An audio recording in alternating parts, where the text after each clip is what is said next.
Welcome to the Put on Waivers Media Group, home of the Put on Raiders podcast and the Student Body Right podcast.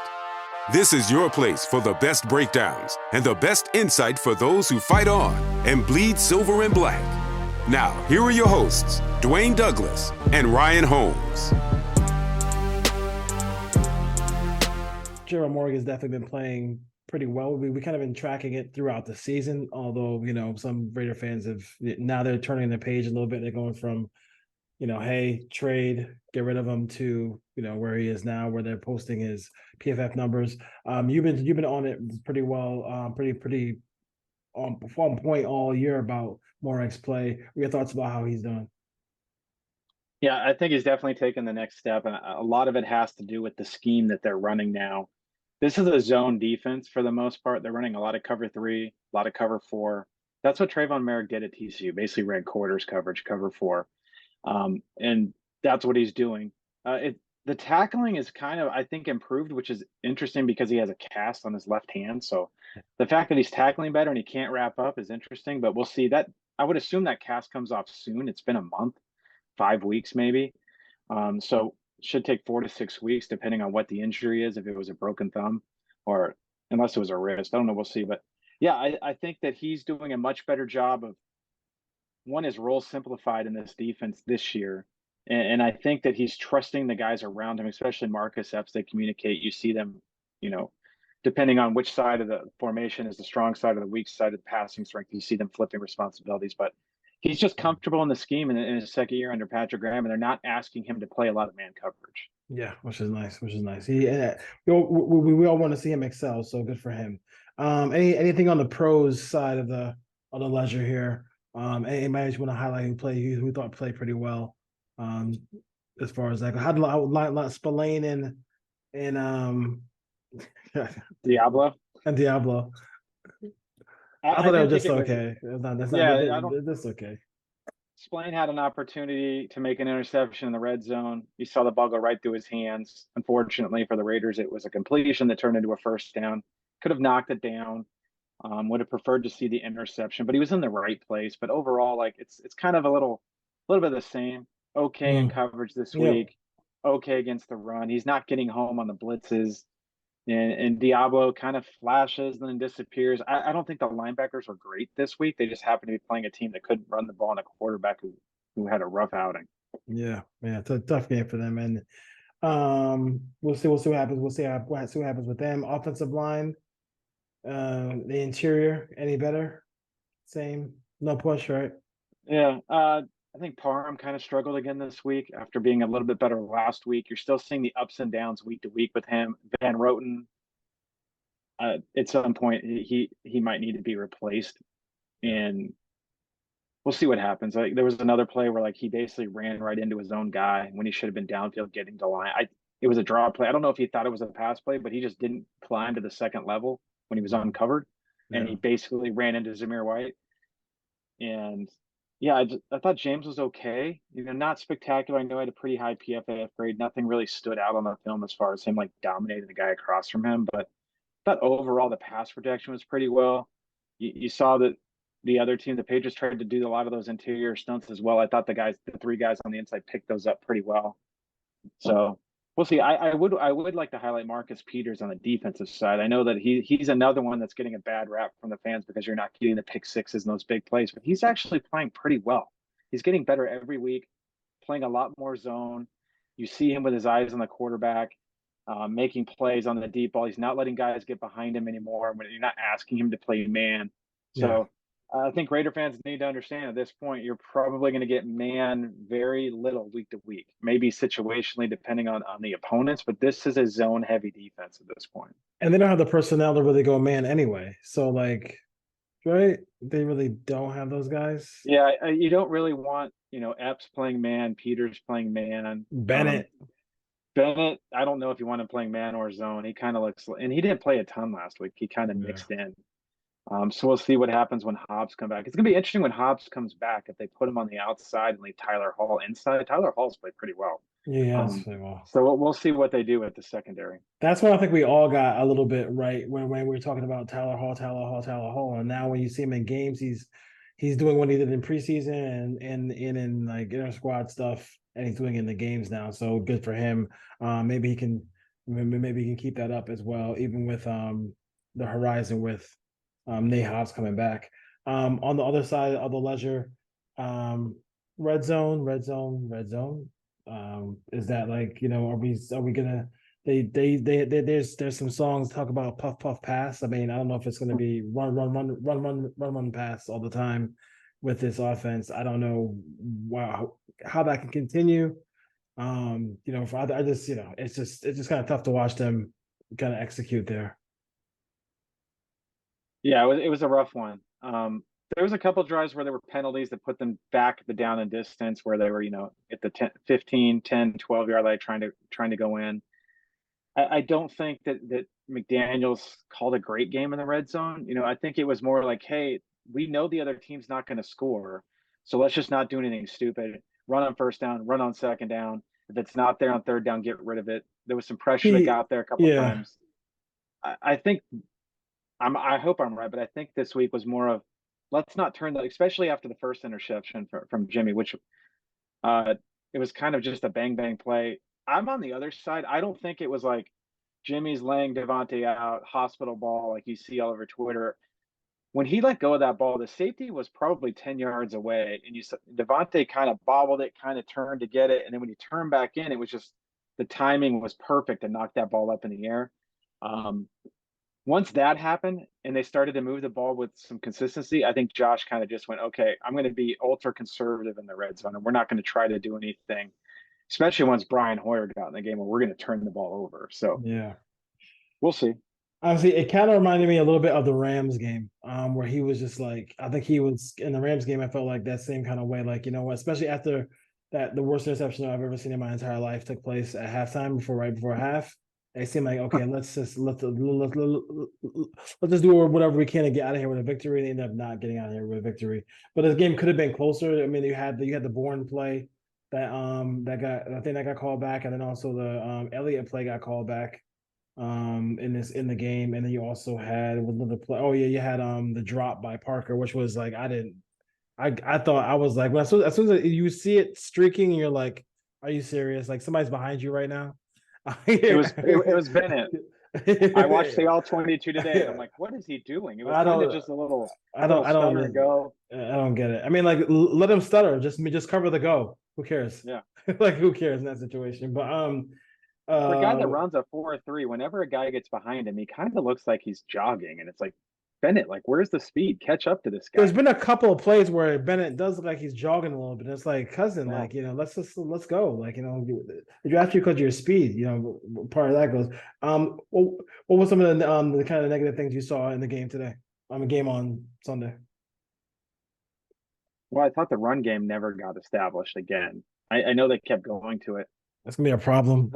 The negative for me is like they never, when they went to play action, which was few and far between, it worked. They were getting guys open.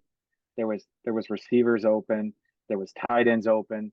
And And that's then for some yeah, reason, yeah, McDaniels was just like run on first down, run on second down, 3rd and 5, 3rd and 6. This team can't convert on third down right now, so yeah, let's try not to get into third down. You don't have to convert them if you never get to third down, but yeah. then they'd have to push the ball down the field a little more. I actually thought Jimmy G played a pretty good game before he got hurt in the first half.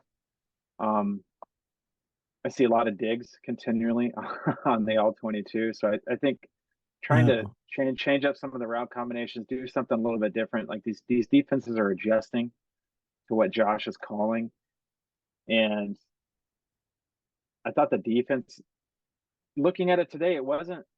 I didn't see a lot of like splash plays that I was expecting to see. It was the same thing I saw the week before against the Packers. Yeah.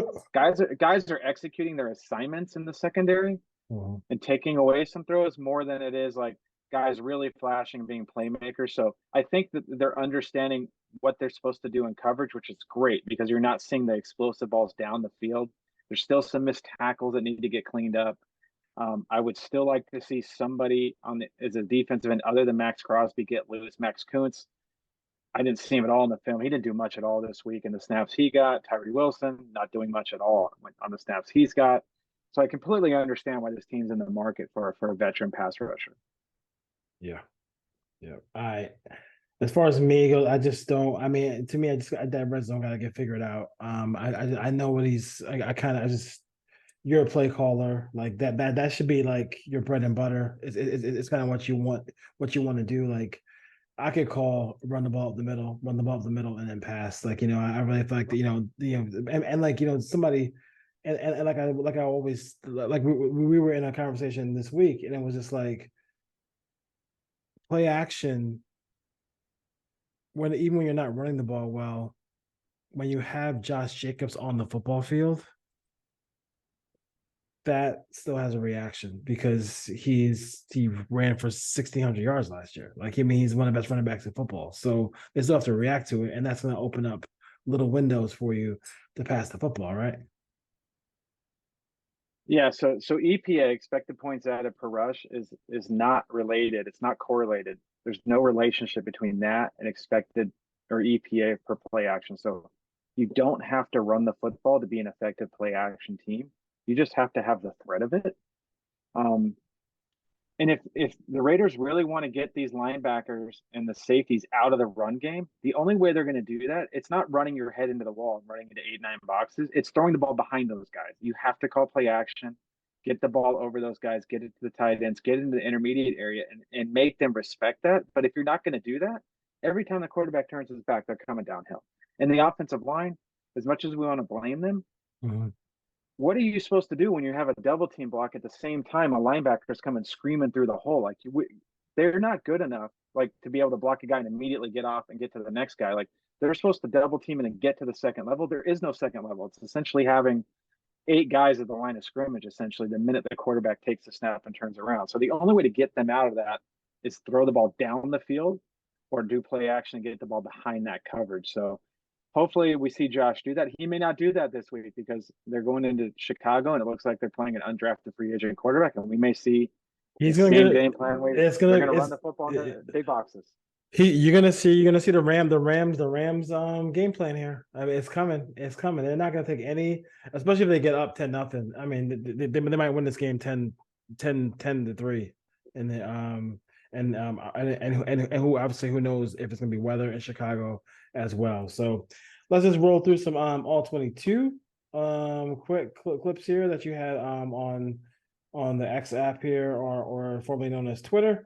And let's roll with let's start with Michael Mayer, his ability to get open on a blitz. Yeah, this was a 3rd and 7 play in the red zone late in the game. Brian Hoyer's at quarterback.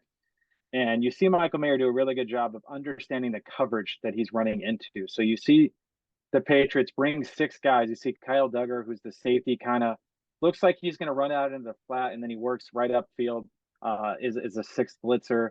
And Michael Mayer immediately, kind of like on a quick pop pass, he just gets his head around instantly. Once he sees the DB run by him, he knows, okay, there's no one around me for the next 5, 6 yards. Gets his head around. Luckily, Brian Hoyer, that could have been the hot route. Could have been a side adjustment. We don't know what the calls are in the huddle, but really good job of Brian Hoyer, one, getting the ball out quickly to avoid the pressure, and really good job by Michael Mayer making himself available for his quarterback to pick up that big first down late in I believe it was early 4th quarter or late 3rd quarter. Yeah, we have 3 clouds defensive setup in the secondary here, and then you also have and with that being said, we have we talked about Marcus Peters playing well every week or getting better every week. He played this ball well, this deep ball well as well. Yeah, so what you see is the Raiders are playing a lot of cover 3 and cover 4. So essentially cover 3, you have 3 defenders that have a deep third. Typically, they would be the 2 outside corners and the middle of the field safety. 3 cloud just means the C for cloud is for cornerback. So that means the cornerback has the flat. When you see 3 sky, it means the safety has the flat. So it's just using a letter or initial. So 3 cloud means you're going to roll the coverage where you have 2 deep safeties that have a third, and then one of the corners is going to have the other third. The corner that doesn't have a third, he's a flat defender. And Marcus Peters, it looks like cover 4 pre-snap. You see Trayvon Merrick roll his coverage to Peters' side over the top. You see Epps roll into the middle of the field. You see Bennett has the third on the other side. And once the receiver gets vertical, the number 1 receiver, Marcus Peters that's not his responsibility anymore. Trayvon Merrick's behind him. So he's looking into the flat, but he quickly realizes there's a shallow crossing route coming across.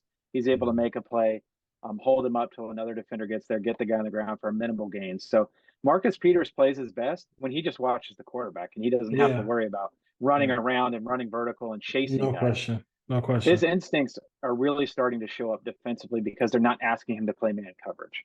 Yeah, makes a whole lot of sense, especially after that deep pass against the Steelers. Mad Max. I mean, I just can't. I watch this play over and over and over again, and just joy comes out of my soul. His ability to get by, numerous defenders to get to the quarterback is just amazing.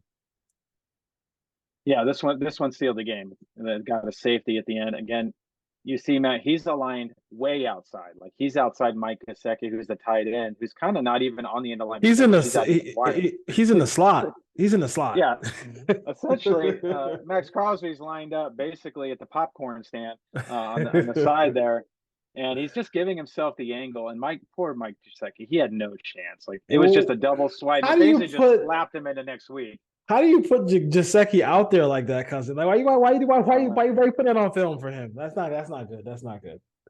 It was like a speed bump. It's like, get this guy out of here. He's by him with his double hand swipe. And then he kind of sets up the right tackle where he'll flash his hands, and you see that dip move where he can just bend and get underneath. So he flashes his hands. The minute the offensive tackle flashes his hands up, like into the upper body of Max, he can just dip under that. And then he obviously gets to the quarterback. There's interior pressure because, as we mentioned earlier, they were running a lot of TT stunts. So you see, I believe it was Bilal Nichols. He's at the 3 technique. He's getting into the A gap, and he's actually trying to open it up for Butler to come around. But he does such a good job.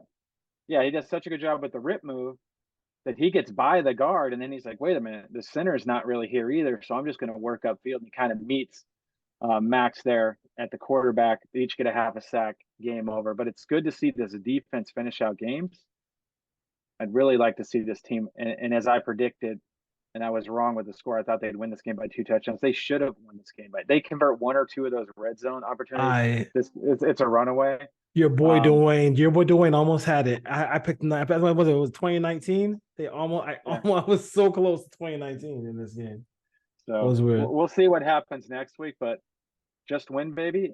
The Raiders got to win. I know it's ugly. We want to see them win a little bit more conventionally with a little bit more of a score, get out in front against bad teams. But this team historically hasn't beaten bad teams, the team they're supposed to beat. So stack the W's however you can. It's early in the season. They've got their head to 500. Now they need to take care of business in 2 of the next 3 of the next 4, ideally, because once you get through that stretch with the Jets and Giants and you get close to Thanksgiving, you got the Dolphins and the Chiefs, the next 2 on the schedule. So who knows what could happen between now and then? They just need to keep winning games.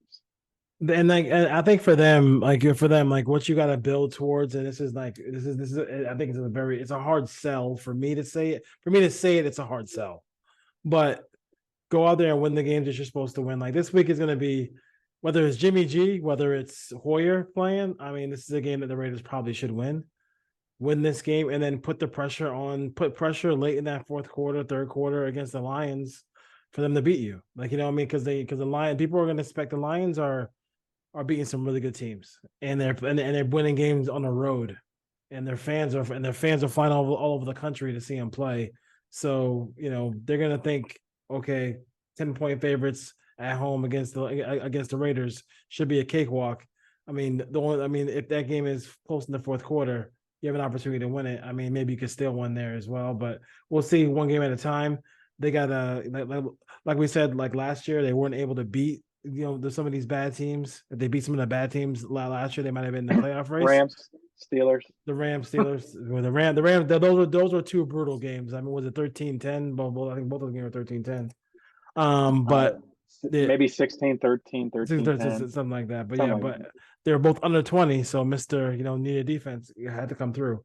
So they got to continue to do that. So we'll see. They have 3-3 right now, and listen, maybe this whole division gets shaken up with a new coach in LA, and and stuff like that. Who knows what happens down the road here? But take care. You got the Bears. The Bears preview. The Bears will preview the Bears a little bit later in the week.